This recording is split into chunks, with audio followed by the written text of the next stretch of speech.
So serious. I am Hernan. This is a tasty burger. Welcome to the In Session Film Podcast. Welcome to this podcast review for July 3rd, 2025, and I'm Jada Duran. And I'm Brennan Cassidy. And I'm Samuel Duran. Hey, thanks for joining us, everybody, for this conversation. We hope everyone had a great 4th of July weekend. However you celebrate, if you decided to celebrate, don't want to bring politics into this, so I'm just going to say that as vaguely as possible, but we do hope everyone had a great 3-day weekend. Very, very good way of putting it. Yep. Either way, if you had time off of work like I did, I assume like Brendan did as well.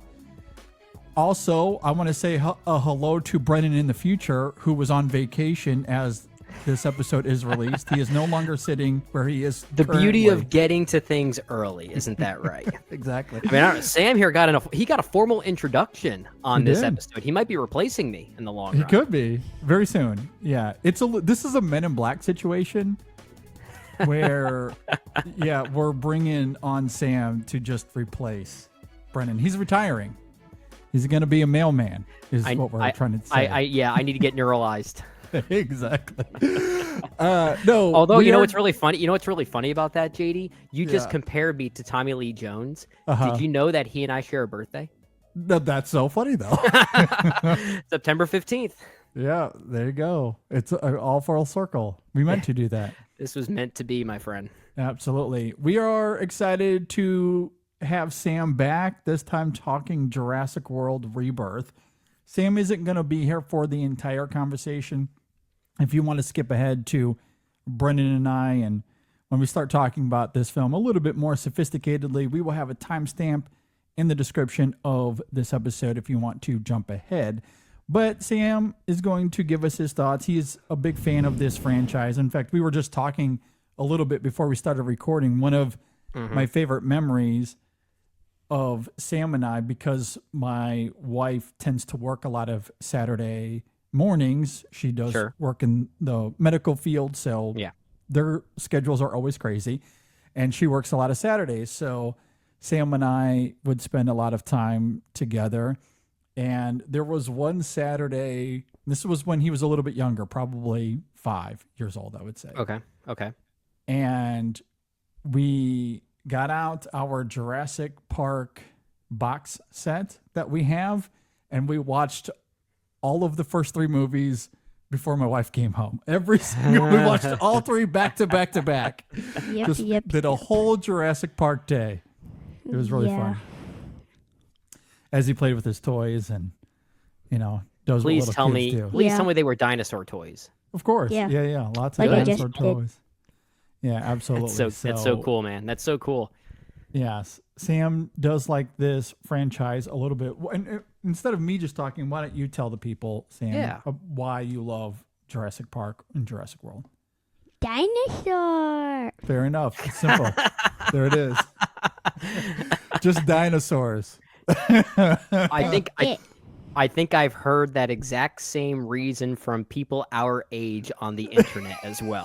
Exactly. You could ask a 40-year-old that. Why do you like Jurassic Park? I don't know. Dinosaurs. Has to be said in that exact same way. Dinosaur. Exactly. Well, yeah, I mean, fair enough. I mean, that's it. I guess before we get into this a little bit, for some context, we've talked about Gareth Edwards quite a bit here on the show, but I think it's worth reiterating in case we have any new listeners out there. I do like Gareth Edwards, or at least I want to like Gareth Edwards. I want to love him so much. I do. I think his films are visually captivating. I really do think he's a wonderful visualist. I think as a storyteller, there's a lot to be desired. I don't think he's a great storyteller. Granted, to be fair to him, I also don't think he's been working with the greatest scripts either. In fact, the last few times we've talked about him here on the show, I have tried to argue and champion the idea that he needs to get together with some writer that knows his visuals intimately, that can get the best out of him as a visualist. Just find your screenplay writer that you can just collaborate with. Quentin Tarantino. Quentin Tarantino. Whoever it is, he needs to find that screenwriter that can get the best out of his movies, because I do really like his films visually. The stories just haven't been there with his, at least with Godzilla, Rogue One, and The Creator. Yeah. I think Monsters is the best marriage. Ironically, that being his first film, I guess. But yeah, honestly, I think that's his best one as a story. I think we'll talk about this further as it relates to Jurassic World Rebirth. I don't think his stories are necessarily the issue, even if he's not working with the best scripts. If anything, it's how those stories are communicated.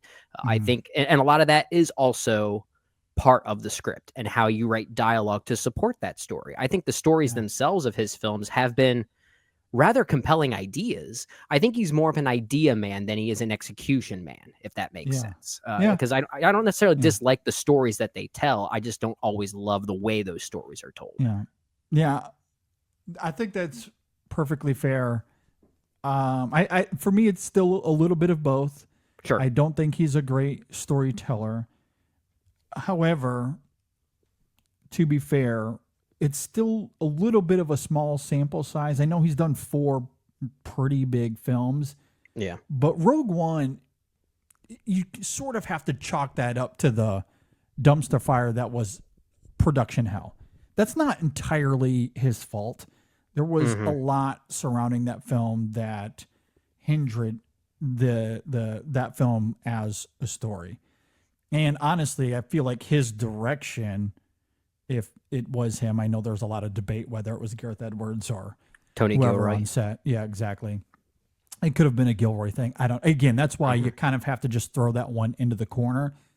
Godzilla, The Creator, Jurassic World Rebirth, Monsters is such a small little movie. It's hard to, again, lump that in with those 3.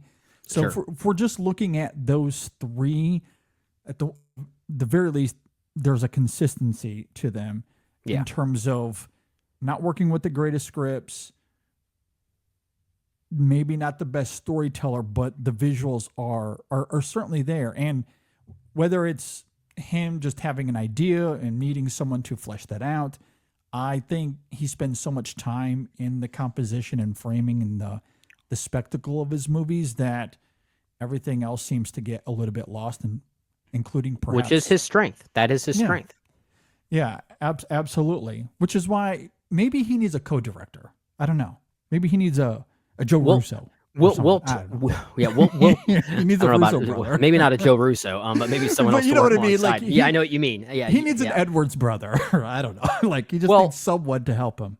Well, it's kind of like how Joel and Ethan Coen know how to balance each other out, right? Exactly. Some are more skilled in other avenues. I think one of them's more of the writer, whereas the other one's more of the the actor's director, if that makes sense. Yeah, exactly. I'm making really dumb jokes, but that's ultimately I'm trying to say. His partner. He needs to find his partner in crime. Yes, he needs a Russo. I love it. Yes. whoever that partner is, he needs to find someone that can work with him on that end of it.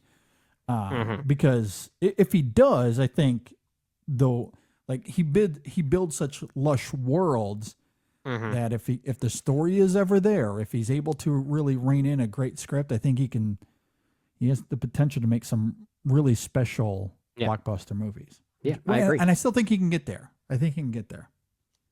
At any rate, that's how I feel about Gareth Edwards going into all of this. Okay. Anything else? Any other pretext? Jurassic World on the whole?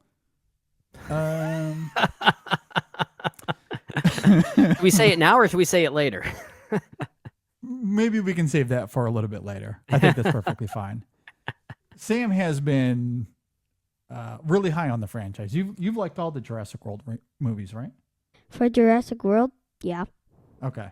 So Sam's been a big fan of the franchise. But Jurassic Park, I don't like the second one that much. The second Jurassic Park, which is fine. The Lost World, yeah, that's a pretty common opinion, I feel like. But my favorite is probably got to be 3. Jurassic Park 3. I like Jurassic Park 3. Jurassic Park 3 is your favorite? You are a good man, probably. Sam.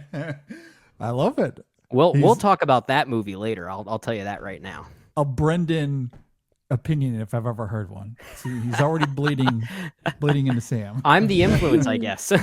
Yeah, absolutely. Okay.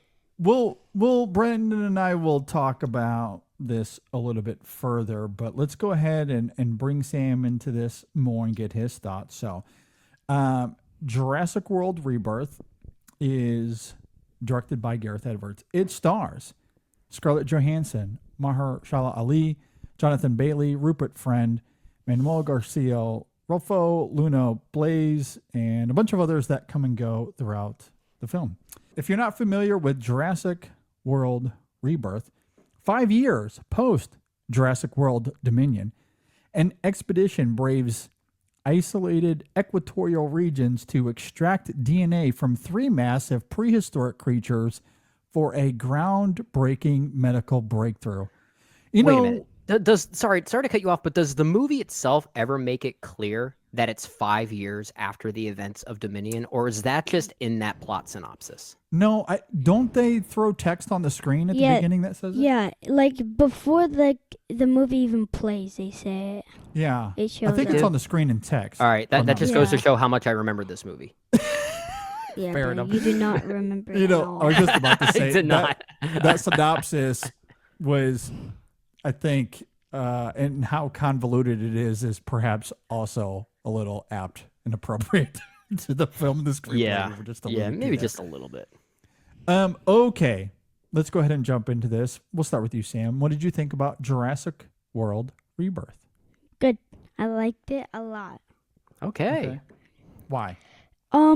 Cause, I like how they have like a lot of I wouldn't new, but they have like the remake of the Spinosaurus, which is more aquatic, and they show more aquatics of it. Yeah. Cause it's not really land; it's more in the ocean. And we're not used to that. Yeah, but they're deadly. Yeah. Oh yeah. Yeah, It's they're very really much deadly. it's very much influenced by the movie Jaws. I don't know if you've ever seen that before. Yeah, well, I haven't seen it, but I know parts of it. Oh sure. Yeah. Yeah. Okay, so you like the Spinosaurus. What did you think about the T-Rex scene? T-Rex. Is that cool? Well, which one? The one where they're getting the raft and they're floating down the river. That one? I like that one. It's good, but I don't like it the most because Okay. it's not like, because I wouldn't say they're like saying stuff I forgot, but I'm just like, bro, it's pretty easy to survive that. Pretty easy to survive a T-Rex? Yes, that's easy, bro. Just stay under the raft.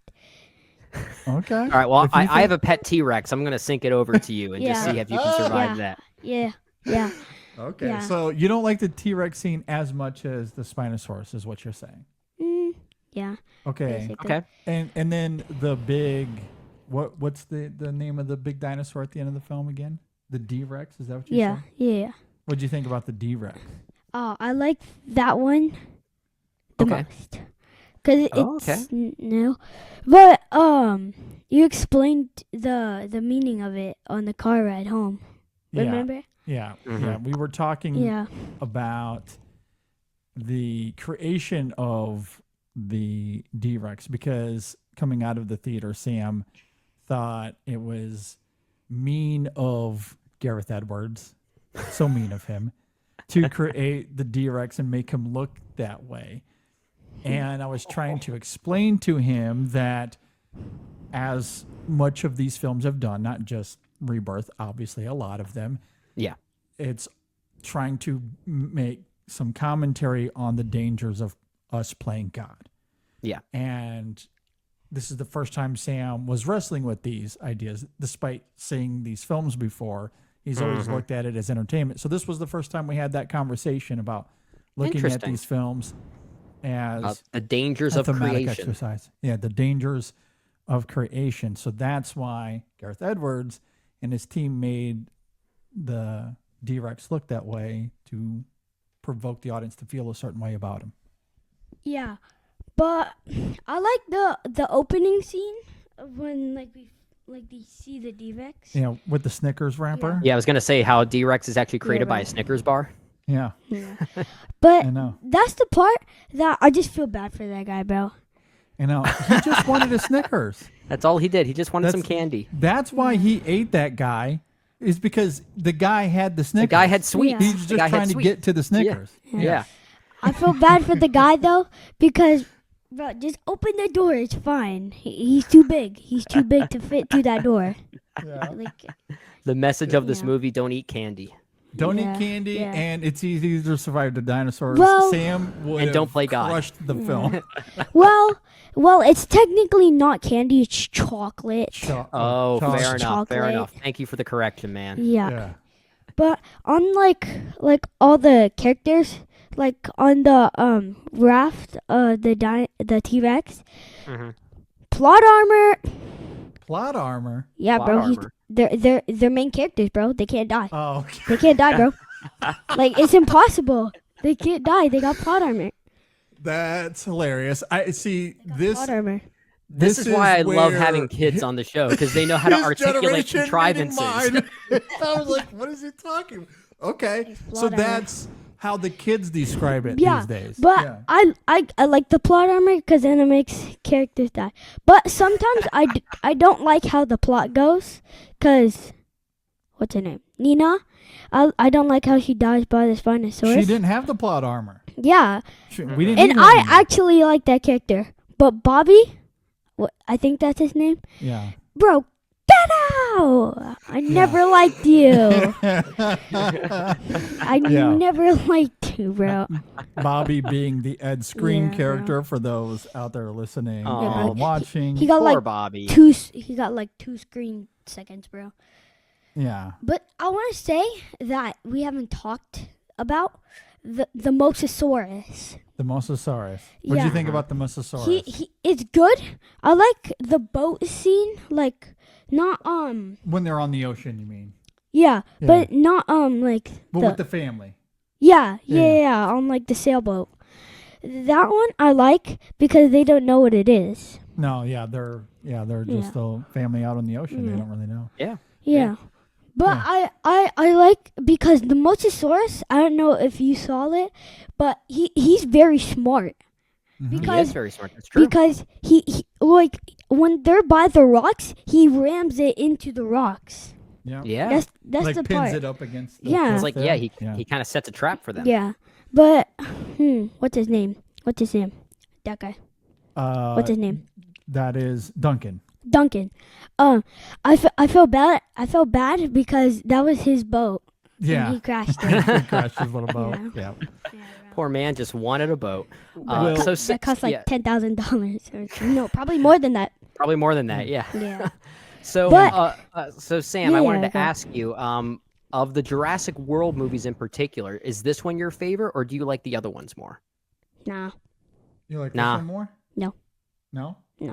Which one do you like the best of the Jurassic World movies? First one. The first Jurassic The World? first one, the one that actually has the functioning park for some of it. Yeah. And then this one would be number 2? Nah. No? Dominion's better. Dominion is better than Rebirth? Okay. Okay. Okay. So is this one last for you, or do you like this one better than the second Actually, one? How would you rank yeah, them? I would probably say this one's third Third? Okay. Okay.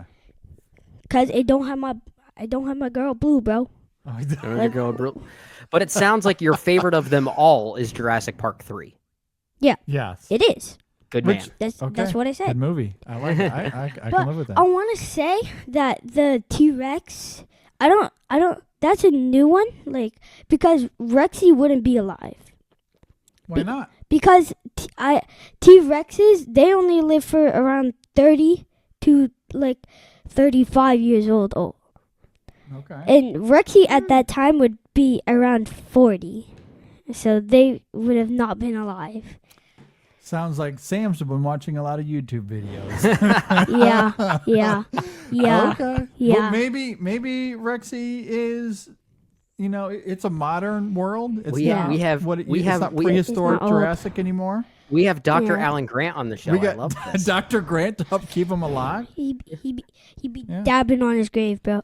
Look, the first like 5 years of his life, they were feeding him goats. He had all the doctors in the world, so that He had a good, extends healthy his life diet. for Yeah. like 10 years. Yeah, exactly. I have a question for you, Brandon. For me, okay. Yeah, so this is serious talk. Uh-oh. What was your favorite dinosaur? My Or your favorite fa- dinosaur from Yeah. this movie in particular, or from the whole franchise? This movie. Oh, this movie. I think I have to agree with you. I really like the Spinosauruses. Okay. Not that. No, none of that. The new ones. New one. That's what he's saying of this film. Okay. Yeah, The of this Spinosaurus film. in Yeah, this I one. like the Yeah. Spinosaurus in this one a lot. Yeah. The My favorite- the aquatic kind. My favorite one. It's got to be the D-Rex, but Okay. rather than that, it's probably that. What's it called? Titanosaurus something. Titanosaurus. I think that's what Titanosaurus? it's called. Sure, we'll go What- with that. That the remade Bronchiosaurus, whatever. That thing. Oh, yes, yes. I like yes. that one. I like that one. There's a very Okay. beautiful scene in this movie, too. Yeah. Yeah. Okay. Wait, hold on. Let me see. Yeah, you're right.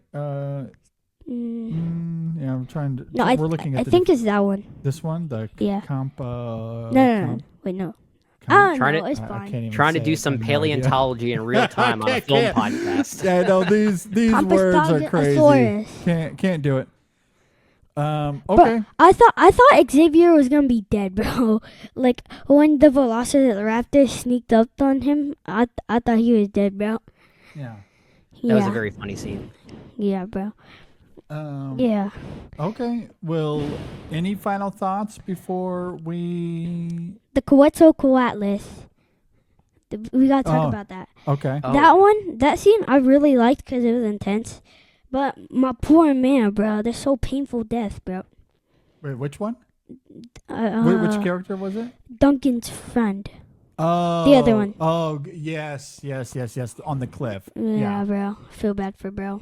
Yeah. All- Yeah, that all was it- All he was trying to do, bro, was run, bro. yeah. I'm just gonna make one quick thing. The little bird dinosaur things that attack him in like that gas station. Yeah. Those good dinosaur. Good dinosaur. Good dinosaur. A dinosaur? But Yeah. they're like part pterodactyl and raptor kinda. They are. Yeah. Did you notice that's Did you good. notice in the convenience store, like the little callback to when they're walking, it looks like it has the claw on Yeah. its foot, like Yeah. the raptor. Yeah. like the Yeah. raptor. Yeah. Yeah. Okay. Well, do you have any final thoughts before we move on? Oh yeah. The D-Rex, I like when he destroys a helicopter because we that whole scene. because was we so cool. actually Yeah, get to yeah. see him. Yeah. The reveal they of that hide was him? really cool. Yeah. Yeah. The Yeah. reveal was pretty neat. Yeah. Yeah. Really And I clever like use of when smoke. when Duncan gets apparently eaten, but he doesn't. I like that Spoiler scene. alert. Yeah. Yeah. Okay. Yeah. Spoiler that alert. That was. Yeah, you're right. I That mean, was a neat- basically, if you listen, Nice to little it, sleight of hand there. yeah. All right. So, what grade would you give Jurassic World Rebirth? On my scale, Yeah. probably an 8. On your scale, probably a 6. Okay. Oh yeah. Because we have we Yeah. have different scales. Yeah. I love that. Yeah, he was. We had a fun conversation about how I tend to judge a little harsher than he does. Yeah. So. Because I'm like, what? Yeah. So. All right. So. He's like, Dad, what are you talking about? An What are you 8 out of talking 10. about, yeah, man? yeah. 8 out of 10. Recommendation from Sam. Go What do and you see mean? it. I never recommend that. It You don't recommend an 8 out of 10 is not a recommendation. is, but like, I never said recommend. What? Okay. Yeah, So but you give it recommend. Okay. There you go. All right, we're gonna say goodbye to Sam, and Okay. we'll continue the conversation. Bye, Sam, guys. thanks for See you, joining Sam. us. Good talking to you again. Goodbye. All right, moving on. It'll just be Brennan and I. I do love Sam's enthusiasm. He was excited all day for that. Well, It came through in the conversation. it definitely did. I think we need to keep this one pretty short, so the bulk of this is just that excitement. Yeah. Because I feel like Universal will love that Love if that. they ever get a chance to Yeah. watch this video. And I think I they know, should I probably hope they do. stop right here and not continue. Exactly. Yeah. So this is the part of the show where things are perhaps a little bit more scrutinized when it comes to Jurassic World Rebirth. Okay. As we dive further into this without Sam's enthusiasm, Brendan, what did you think about Jurassic World Rebirth? Well, there are things about it that I was enthusiastic about. I'll get to those reasons why. It is very much a Gareth Edwards film, for better and for worse, and I'm sure we'll talk about that. His entire filmography, his 5 feature films, his major films specifically, I can't rank them. I can't do it because they all. I think I grade them all the exact same. If I'm being honest. Yeah. I don't think I can do it, and there's nothing different about that when it comes to Jurassic World Rebirth, but in kind of varying ways. I think this movie is 2 things at once. I think it is the best and the worst Jurassic sequel. I think it's also the best and worst film Gareth Edwards has ever directed because it constantly switches between a very good movie and a pretty terrible one. A lot of people have talked about this already, but the screenplay here from David Koepp, who is returning to this franchise after writing the first film, based on Michael Crichton's popular novel, this movie does feel like a convergence of 2 separate movies. There are essentially 2 separate narratives happening here. There's really 2 groups of characters that sometimes converge, then they don't, then they converge again, then they don't. There's a bit of a back and forth there. So it is very much a movie that's a tale of 2 halves. And I think one half is a lot stronger than the other. We've got the movie with this sort of this family that goes on this sailing expedition that gets attacked by the mosasaur, as Sam was putting it. That's the half of the movie I really enjoyed. Then there's the other half with the movie stars, which is a waste of movie stars. Okay, fair enough. Yeah, so I will say this. I think given where the film does work, I will take this movie over anything that has Chris Pratt in it. So I think of the titular Jurassic World movies specifically, it probably is my favorite of those 4. Mostly because it's a movie that actually feels more like a movie when compared to anything else that came before it that Colin Trevorrow helped spearhead. This doesn't feel as heavily digitized. The visual effects for the dinosaurs themselves feel a little incomplete, but much of this movie does actually feel like it was shot on film and on location. And that really does go a long way. John Matheson in his cinematography, the true star of this movie. Absolutely the true star of this movie. But again, with Gareth Edwards, he needs to find a good script, as we talked about with our overall thoughts on Gareth Edwards. That is certainly the case here. But I often wonder, while that would help, I don't know if that's all that he necessarily needs. I mean, David Koepp's original script for Jurassic Park, on its own terms, I wouldn't necessarily call it great, but a great director like Spielberg knew how to morph it and reinterpret it accordingly. Which is why how we morphed the conversation earlier into having a partner in crime or perhaps a co-director. Maybe that is more of the answer here than having a great script, because even if he's handed a great script, some of those issues might still bleed through. But if he has someone like, again, another, like his brother, another Edwards brother, his brother from another dinosaur. Exactly. Like whoever that is, to be able to hone in the storytelling and acting and everything else, perhaps that's what he needs more so than a great script. I think you sold me on that idea. That's probably more of the right answer than even a good script. I mean, a good script will certainly help, and I wouldn't necessarily say like we talked about earlier. I don't think Gareth Edwards' films have bad stories per se. They don't all have great scripts, though. I think that is definitely part of the issue. But when we made the comparison to the Coen brothers as far as how a good directing partnership can look like, that's a great one because they have a different set of skills. When the Coen brothers started, Ethan was the writer and producer, if I'm not mistaken, and Joel was the director. And I think in the case of Gareth Edwards, he really needs to learn how to direct actors. I think that really is another big issue here. many of these performers feel like they're just here to read a script from a table read. And Mhm. that's most of the case with all of his movies. I feel like performances are communicated as if they're just simply reading something on a page while sitting at a table. I don't really feel like there's any performative licensing happening in any of his movies, with the exception I of this agree. family that I talked about earlier, which is why I think it might be the best thing that Gareth Edwards has ever done, because there's Yeah. actually some tender qualities to the way that that family interacts with each other, Yeah. which is kind of a first for Gareth Edwards. Yeah. And I think that's why I latched onto that aspect of the film. So in the end, I don't know, 3.5 out of 5 stars for the half that I really liked, 1.5 for the rest. I guess mathematically that's another 2.5 for Gareth Edwards film, which is what I've given to every one of his movies. There you go. I think what's interesting about the acting component that you're talking about there, I don't know if it's the brilliance of David Koepp and his writing here, or Scarlett Johansson is just that really great of an actress, because her half-assed performance here is extremely appropriate for her character, who is only in it because she's being paid $10 million. And oh, by the way, I'm going to bring in Mahershala Ali for another $10 million as well. As long as we're getting paid, we're going to be here.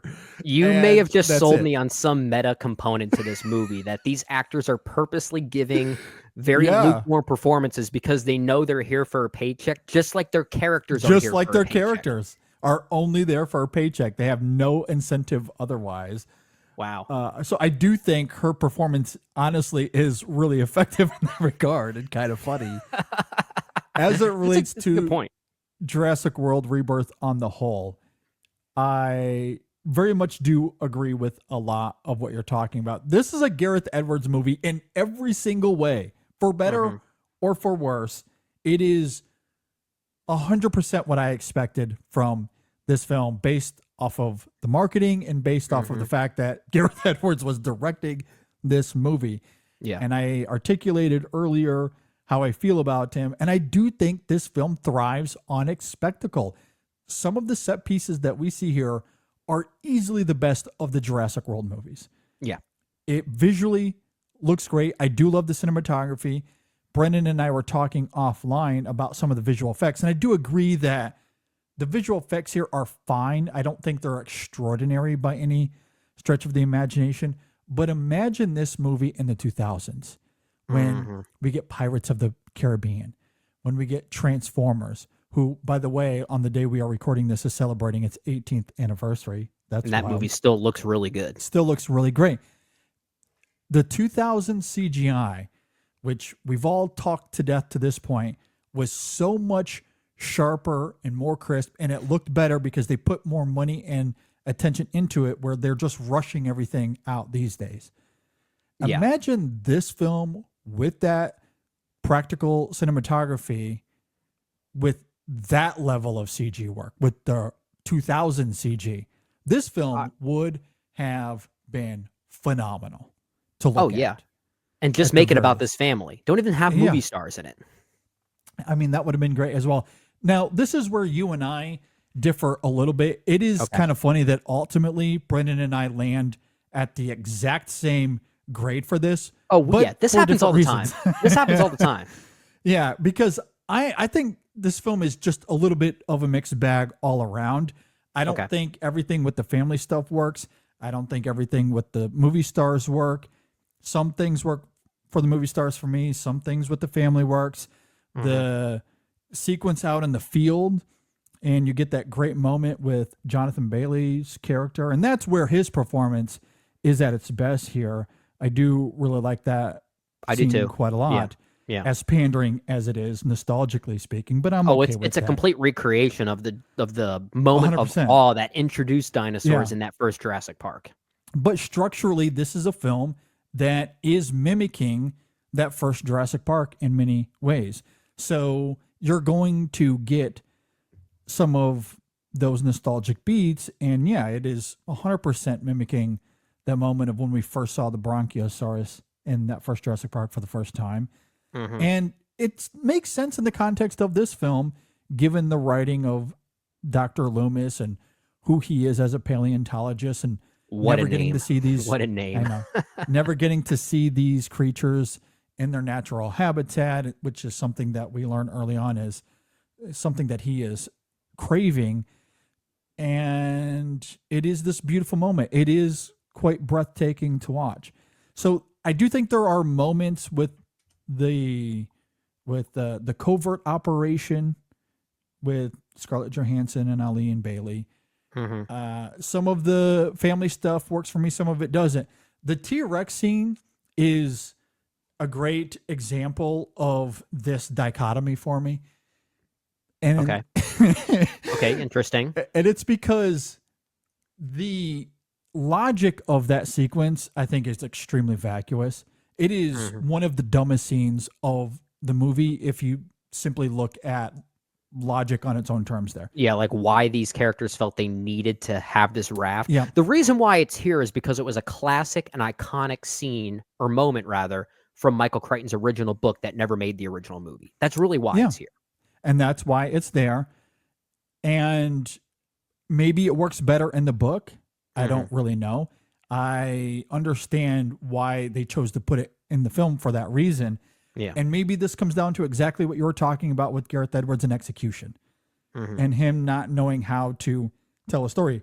But again, the polarity of this for me as a thrill ride, excellent. I think it is incredibly well crafted as a visceral, horrific chase scene.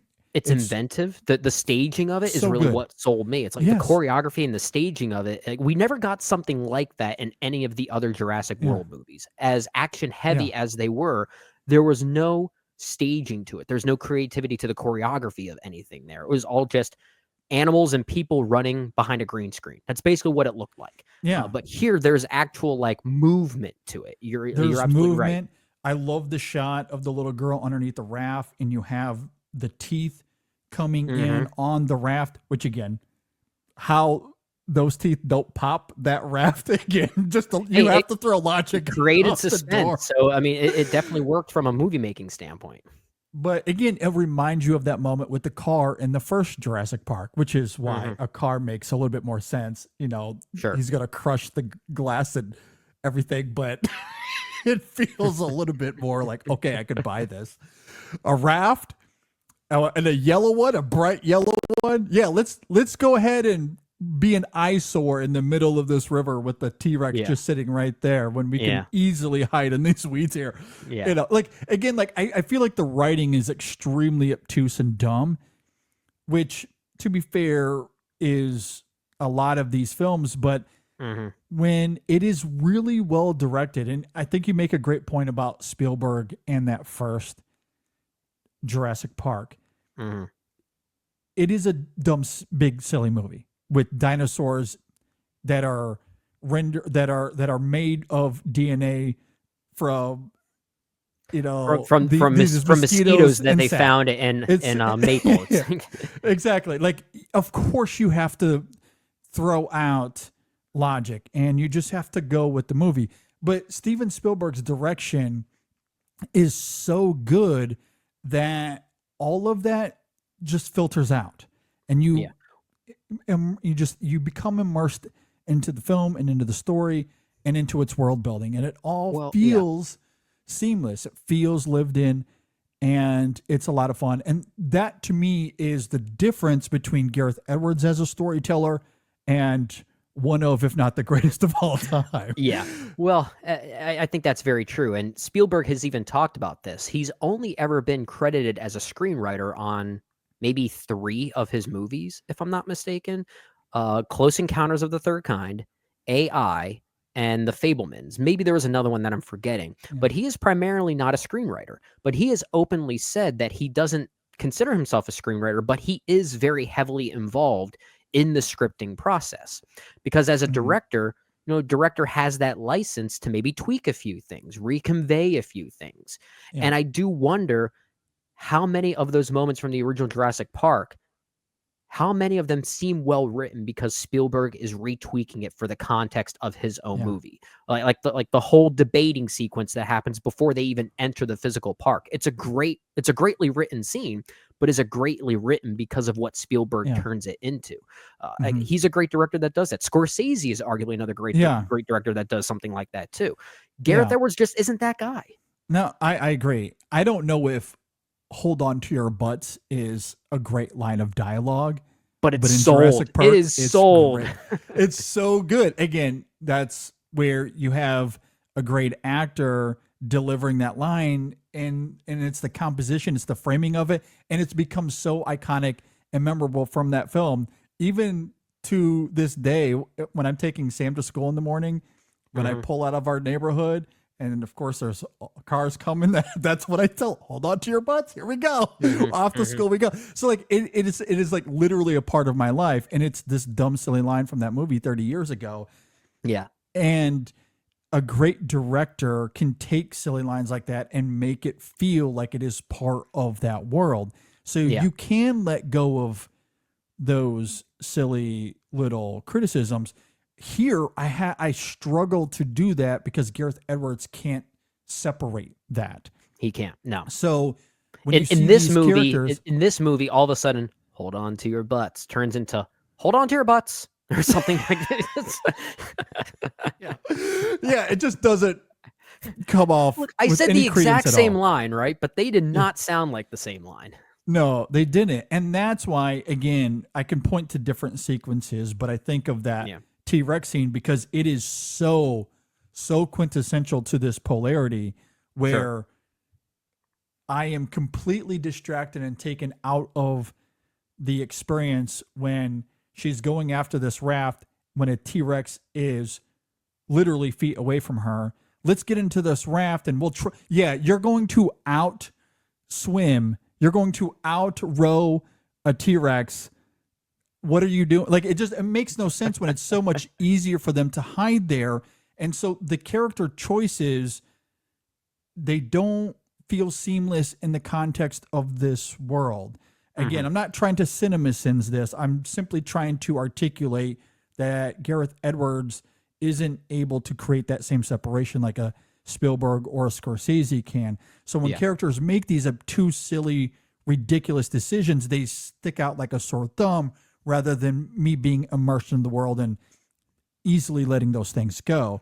But on the same token, to his strengths, as that sequence goes, I am on the edge of my seat. I am thrilled by it. And that staging, that practicality, it comes through, and I am as engrossed by that scene as I am frustrated by it. I think that's fair. And there's a lot of that in this film for me. Like from moment to moment, it felt like that was the case. You could go to the same thing with I forget the name of the dinosaur. I want to call it a pterodactyl, but that's not what it is. The flying bird. Sam could articulate it perfectly. I cannot. Yeah, he is the paleontologist in the family, right? I know. I need him to come back. But that whole sequence is a little bit of that same thing where there are moments of it that take me out, but also at the same time, once the action starts going, you're on the edge of your seat. Yeah. And that is really this whole movie, which I come back to. This is the best Jurassic World movie, I think. It's also the most frustrating Jurassic World movie. Well, it could have been easily the best movie in this entire franchise since the first one. I don't think it's quite that good. If we get into our overall rankings, I don't know of anyone that doesn't have the first Jurassic Park at number one. I don't know of anyone. That I'm just talking about the Jurassic World movies. I know that. But to your point, the reason why it's so frustrating is that when it is good, it is easily the best stuff since the original. Exactly. 100%. And that's where, like, I'm glad that some people are really loving this film. You know, I'm sifting through social media. I see people tweeting their reactions, and a lot of people are having a great time. And I'm glad that they're able to overcome some of those obtuse, vacuous decisions that are there in the screenplay and in Gareth Edwards' storytelling. I cannot get past it in this case because they stick out like a sore thumb. But here's what's interesting about go ahead. I was just going to say, just to finish that thought, when this film is at its best, and oftentimes I do think it is reaching these peaks with its spectacle, whether it be the emotional sequence of those Bronchiosaurus creatures, or what we get at the end with D-Rex, or the T-Rex sequence in this film, or everything out on the ocean at the beginning. The spectacle here, I do genuinely love. I think it is fantastic. I love the cinematography, but my goodness, as a story, as great as I love the spectacle, on the exact flip side of that coin, I am immensely frustrated by the storytelling here. And to your point as well, the performances are uneven. Yeah. Well, here's what's interesting about what you're saying with regard to people really enjoying this one. Did you see the cinema score for this? Yeah, it got like a B, something like that. Do you remember what Dominion got? An A-. That's pretty interesting. Yeah, it is. But like Sam, and Sam is more indicative of that general audience, right? And he liked Dominion more than this one. Yeah. There you go. So he's latching on to something different. Maybe there's more people than I'm seeing on social media. Obviously, I'm in the film Twitter space, and film Twitter isn't exactly the general audience. There's clearly a distinction between the two. There's that great image that someone posted on Twitter of a person talking and staring to a brick wall saying what it's like for a film critic to talk to a normal person. Yeah, exactly. Yeah, 100%. And I can understand why some are walking out feeling as if this is a little bit of a letdown if they're being frustrated by the same things that I am. And I don't know. I haven't talked to enough of the normies, as they say, for me to know if that is the case. But it feels like a derogatory term for those who aren't. I know. I know. I shouldn't say it like that. But to the general audiences, the non-pretentious moviegoers. Exactly. I imagine that they're feeling a little bit of that narrative frustration that I am. And some of the dialogue is really tacky. Some of it is it's just really bad, and it comes off really great. And again, going back to some of our disparity here, I felt that even with the family, especially early on, they're on the boat, that sequence, as great as the staging is, the thrills are, some of that dialogue is like straight out of a TV movie. It is not good. I love the stuff with the family overall, but I don't necessarily disagree. The way that they're inserted into this movie is really rough. It's very rough. And also to your point, when they're just hanging out on that boat talking, there are some rough patches. It's when they're in danger, I think the family stuff really starts to work. I found a lot of that stuff charming. I fell for, what was it, Dolores, the baby Triceratops? Okay, I fell for it. I fell for it. Okay, like I Fair. know it's there to sell toys, but it's basically the producers coming in and saying, "Gareth, give us a Baby Yoda or something." That's like that. Exactly what it is. That's what they wanted to create here. Yeah, it's a Dino Porg, is what that is, and I fell for it. I mostly because I think the young actress playing, I forget the character's name, but I know the actress is Adrena Miranda. I think she's really charming. I think she is very charming here. She might give the best performance I've ever seen in a Gareth Edwards film. like that's the kind of level that we're talking about here. Yeah, I think she is really charming and endearing. I like Manuel Garcia Rulfo as well as the father figure here. I think he's does really a fine job, especially in those tense moments as you're talking about. That's when he's really at his best. Also, when he's talking to Xavier, the boyfriend, there's some great back and forth as well. David Iacono, I believe his name is. He's also quite good too. And he's mostly good. There are moments where I found his performance also a little uneven, but it's hard for me to blame it on him given some of the dialogue. And again, Gareth Edwards, is this really more on him than these actors? We know Scarlett Johansson and Mahershala Ali and terrific. Rupert Friend and Jonathan Bailey, they are great actors. We know that. We know that. And you see them in this film, and I felt the same way about Godzilla. That is one of my biggest criticisms of Godzilla. It looks incredible. The scale of that film is phenomenal. The performances and the cast it's a good cast. The performances of that film are they're not good. They're not there. No, they're not there. I'm with you. Rogue One. Honestly, the only performance in Godzilla that mostly works for me is Juliette Binoche, and she's in it for such a short period of time. Yeah. No, I agree. Bryan Cranston I think is fine as well, but again, it's such a limited a limited role, impactful but limited. The characters that are on there for the majority of it leaves a lot to be desired. Rogue One, I think, is mostly fine, but I don't think it's great by any stretch of the imagination as well. Same thing with the creator. Yeah. So he's certainly not an actor's director. I think that is very much fair to say. So there are moments here when I do feel the performance is being uneven, even with David Iacocca.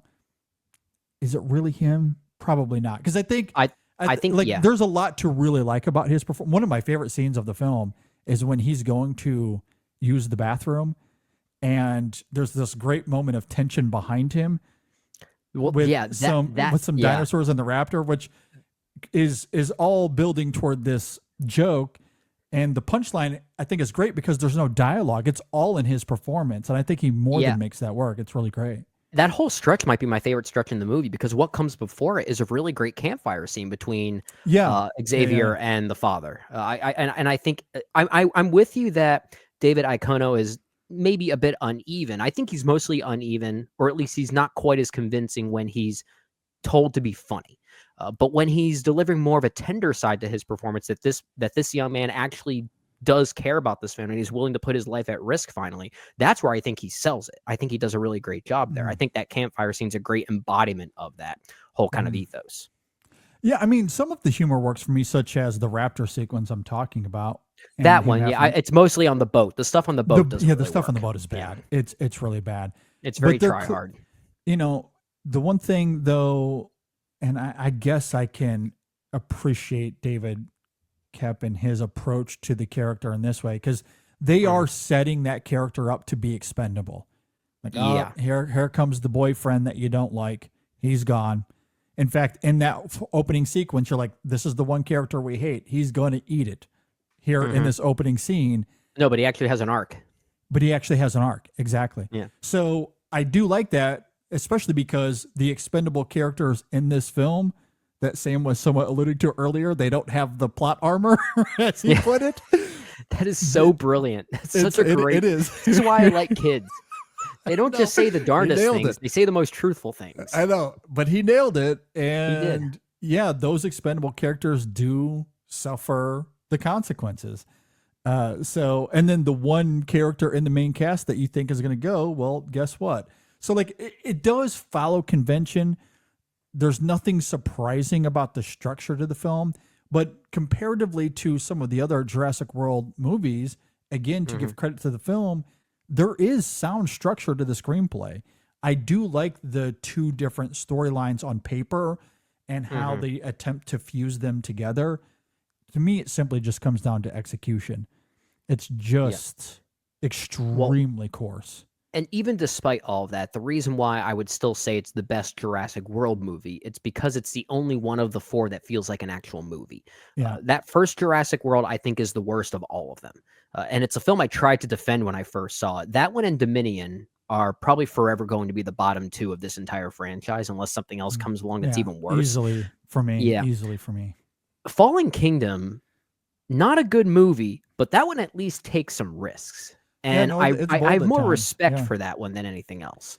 But I think this is still a better movie than that one is. Yeah. I mean, I'm also a Bayona head, so perhaps there is some bias there, and I'm willing to admit that. But I do love Bayona's touch in that film. And we recently revisited that film. Sam watched it maybe a month ago or so.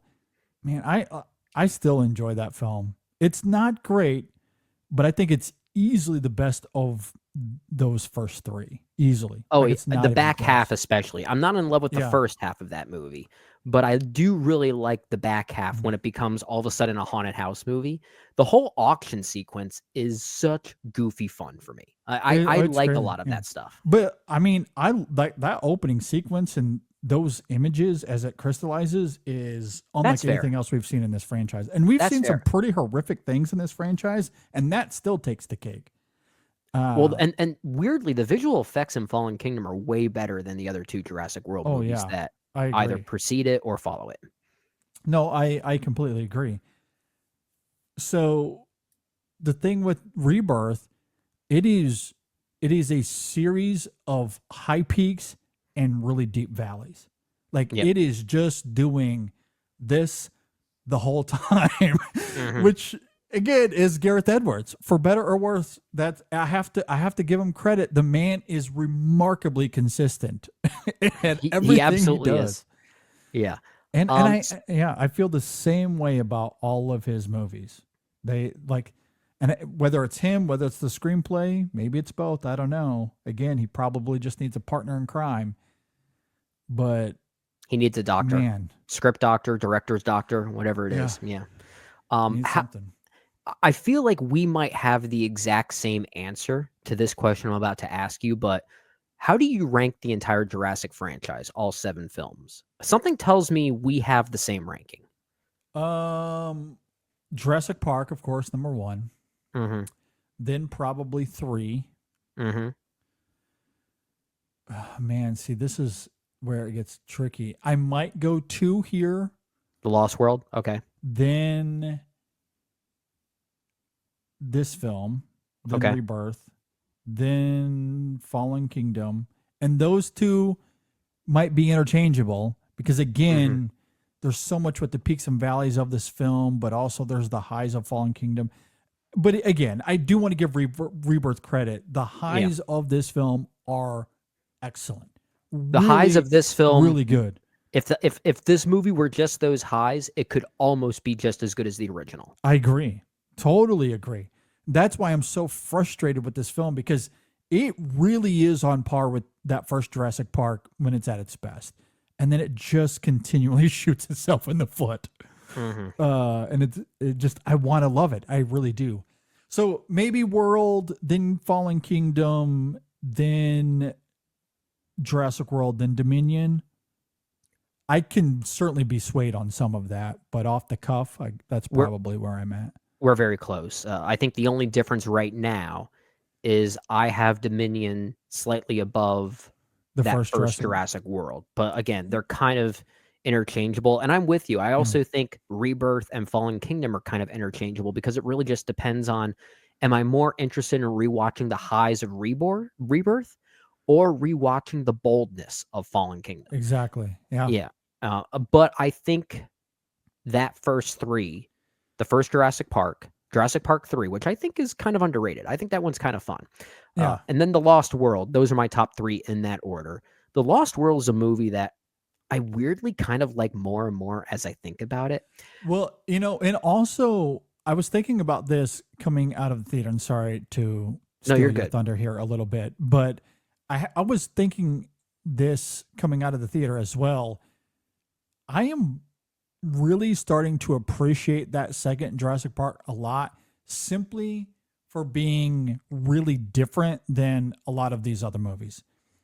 Like I do like Rebirth, but narratively, it's just a regurgitation of the first movie.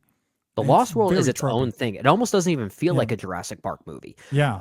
And what I also like about it too, and this might be something that came about by accident, but Spielberg has openly admitted that he was kind of checked out while making that movie. He got a bit too confident, he said, because it was technically the first sequel to one of his movies that he directed, not including Indiana Jones, because that was more of a series. He directed all of them except for the most recent one. But The Lost World Jurassic Park was the first on its own sequel to one of his biggest hits, or at least one of the biggest hit in any movie ever at the time. And he got too confident, and the movie does suffer because of that. But at the same time, it does make for a movie that's kind of mean and nihilistic and kind of comments on its own meanness. And I don't know if that's intentional.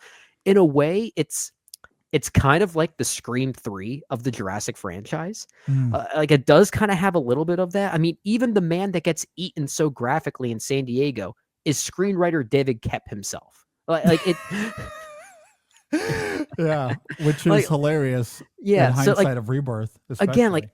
like I don't know if that's something that's worth praising the film for, because I don't know if that was intentional, but it does make The Lost World a really interesting movie. But see, I do think the film does get credit for that, because often artists, filmmakers will talk about once it's released, once the movie is out there, it's no longer about them. It's no longer theirs. It becomes, the public's at that point. And That's a that is great the point, yeah. brilliance of art, is that art tends to evolve over time, and art take on different meanings depending on It's a gift. how Yeah. it continues to resonate. I mean, geez, And- like with Close Encounters of the Third Kind, we now look at that symbolism of science and music coming together because those were Spielberg's parents, but he never realized he was even doing that at the time. Exactly. Which is hilarious. When earlier I didn't say anything, but I laughed to myself internally when you're like, "Oh yeah, E.T., Close Encounters, and The Fabelmans are the 3 movies that he's written," and lo and behold, all 3 of them are about his parents' divorce. Well, Shocking. it wasn't that's the ET. fact. It wasn't ET. It was AI. Or AI, but still, yeah. same thing. Still Same same thing, thematic yeah. thing applies. Yeah, you're not wrong. You're not wrong. But yeah, I think that is weirdly appropriate. Yeah, I just think it's hilarious that 3 of his most personal films are the ones that he had a hand in the screenplay. At any rate, the point of all of that is to say that art evolves, and despite the intention, a work of art will resonate in different ways as time progresses.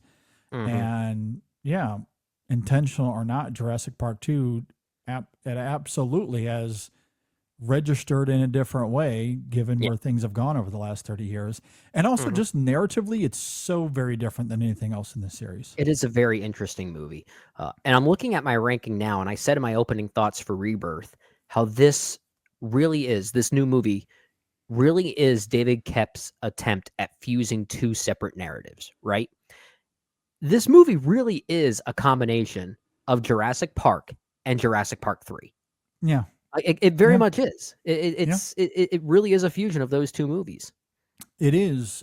And also a fusion of the Jurassic World movies in terms of science and again, attempting to play God, manipulating DNA in a different way, not just extracting it and recreating these dinosaurs, but as we've seen in the previous Jurassic World movies, trying to manipulate them to create these super creatures. This film just takes it in a very different way. It's a different angle.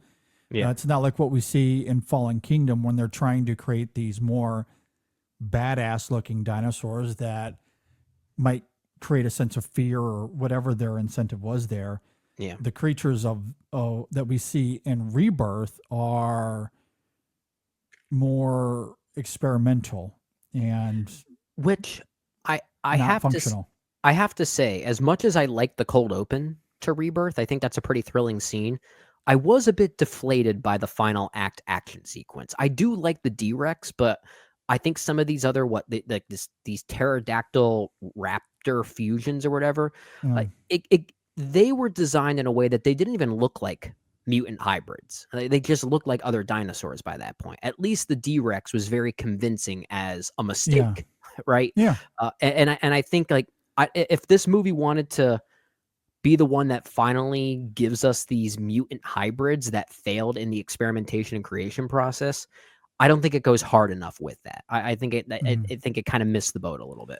Well, and I think that's perfectly fair. And I don't think the film is trying to necessarily have that's not a major theme to the film. I don't know if I'm not talking about theme. I'm just talking about thrill and creativity around. No, that. I understand. I guess what I'm trying to say is they don't really put much emphasis on that in the opening scene as far as how many of these creatures that they were trying. Like, I think there's some throwaway lines, like, I don't know, there might have been 20 or 30 that they were experimenting on. I don't really know, but there's not much of an emphasis on it. So we don't really know how many survived, how many there actually were, you know, because even the pterodactyl, again, I'm getting them confused here, but Sam, where are you? Paleontologist, we need some help. The flying dinosaur doesn't look all that crazy as a hybrid. It just looks like another pterodactyl.